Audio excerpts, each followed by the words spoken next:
When we established being nimble as an organizational goal, we realized that we had to change how we operated. Focusing on being more agile in how we work has helped us to get business users and IT much more aligned around priorities and delivering value. We still have a lot to do and will always be looking to improve how we do things, but we will be working much more as one bank, one team.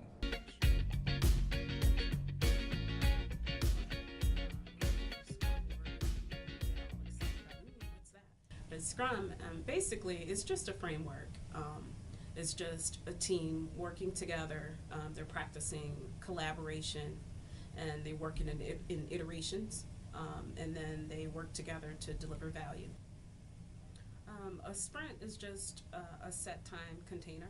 It's generally between 2 to 4 weeks. Within the 2 weeks, all of the events occur.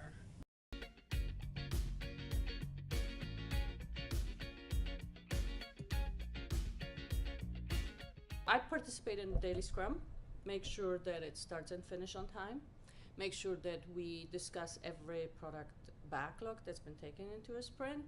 We discuss what has been done, what they're going to do today, and whether there are any impediments. Now, because I'm with the team every day, and because we have daily Scrums every day, I'm able to see the work that as it's progressing, and also if there are any problems, they're evident right away, and there's something I can do about it. The daily interaction is the biggest thing. Back in the waterfall days, you'd sometimes, we don't have product owners back then, but a sponsor or whatever, or a project would go away for weeks at a time sometimes, or at least only once a week to get the updates. Now we get them every day, and we know exactly where we're at. We know exactly what's going on. We do a much better job of estimating what's coming up, what's left. It just does a better job of keeping everyone informed.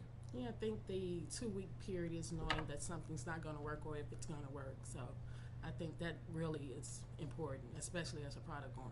Well, I think the communication between the developers and the product owners or the stakeholders, that's really important. So I think that's really improved with this methodology.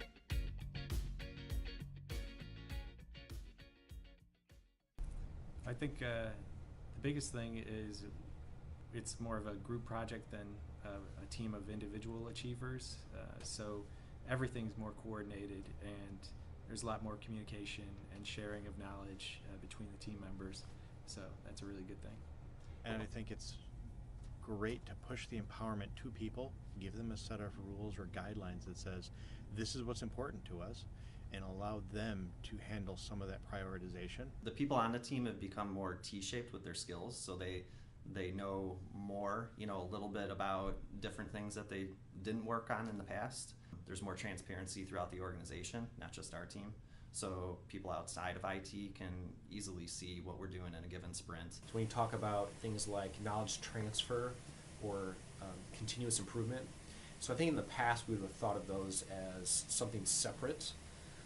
We need to spend some time sharing knowledge. Oh, we need to stop what we're doing, we need to spend our time on, like, how do we make things better? And with the Agile process, that's all brought in line with what we're doing and how we do it. There's another very common phrase that Agile is something that you try to be rather than something you say you do. It's just not enough to follow the rules. You kind of have to be willing to change how you think, how you act, and how you behave. And I think that's where you get to the profound changes and the real long-lasting changes.